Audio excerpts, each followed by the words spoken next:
antiga subida para as portas de Santarém, no Castelo de Arraiolos, pode por vezes até não parecer um cenário muito diferente do que se via no início do século XIV, quando Dom Dinis fortificou a vila.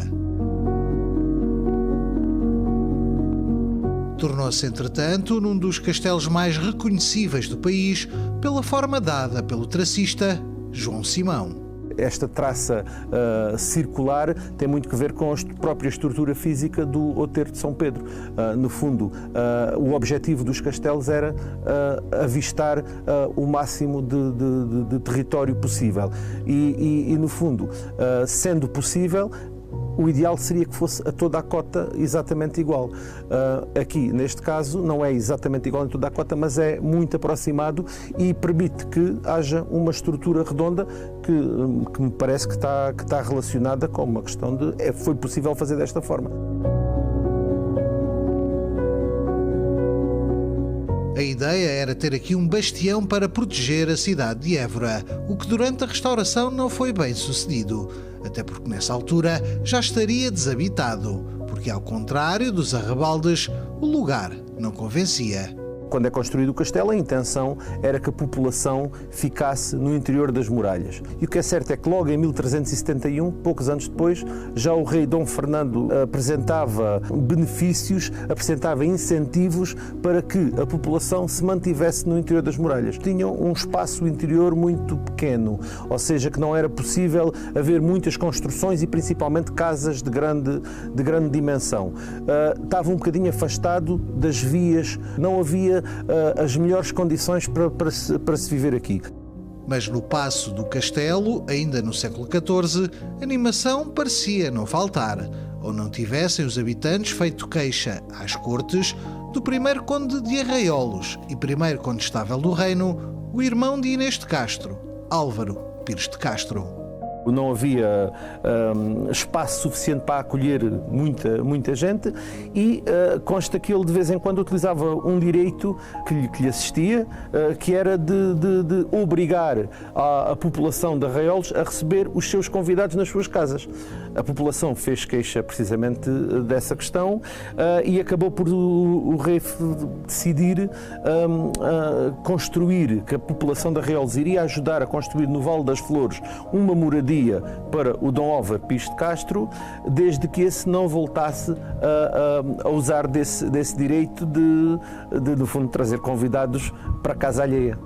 Certo é que Álvaro Pires de Castro morre na crise dinástica que culminou em Aljubarrota e o título acaba na posse de Dom Nuno Álvares Pereira, que se tornou também senhor do castelo de Montemor o Novo.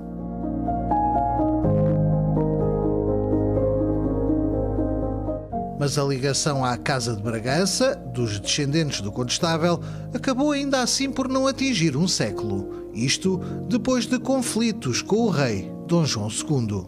O Dom João de Bragança, que era o Marquês de Montemor, foge para Castela e o irmão é sentenciado à morte em 1483. Portanto, encerra-se um capítulo da história da Casa de Bragança. Montemor, a alcaidaria é retirada aos Bragança e é dada aos Mascarenhas. E é dos Mascarenhas que subsiste no centro interpretativo do castelo, instalado na antiga igreja de Santiago, um dos tesouros encontrados nas investigações arqueológicas. Esta espada estava enterrada no túmulo de um dos alcaides de Montemor Novo, que era Fernão Martins Mascarenhas, e junto a esse enterramento estava uma inscrição que dizia que esta espada pertencia ao seu pai, Dom João de Mascarenhas. Dom João de Mascarenhas tem uma história fatídica, uma história que o liga ao rei Dom Sebastião e à Batalha de Alcácer Quibir.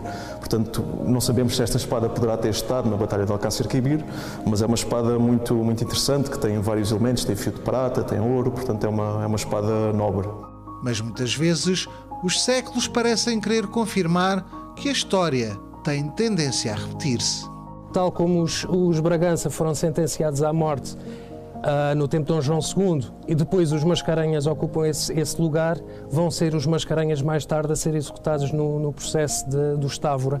Mas nem só de senhores se conta a memória que ocupou este espaço, onde nasceu altivo Montemor o Novo, porque aqui vivia toda uma comunidade sobre a qual a arqueologia tem vindo a lançar novo conhecimento.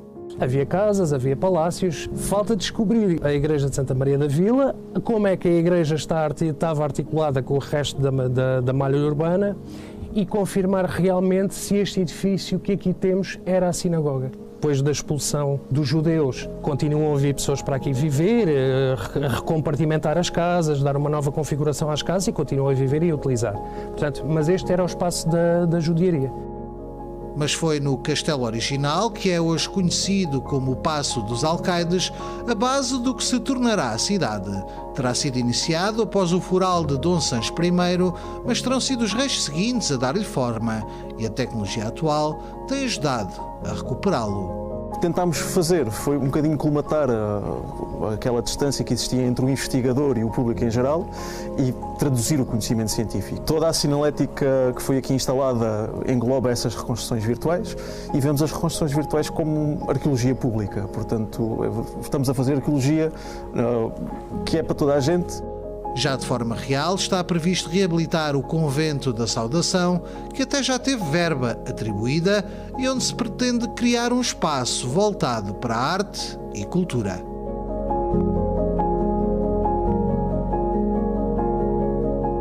Certo é que Montemor o Novo cresceu, ganhou importância e foi até palco de um dos momentos fundamentais da história de Portugal. Por aqui, realizaram-se as cortes de Dom Manuel I, onde foi decidido avançar com a viagem marítima para a Índia.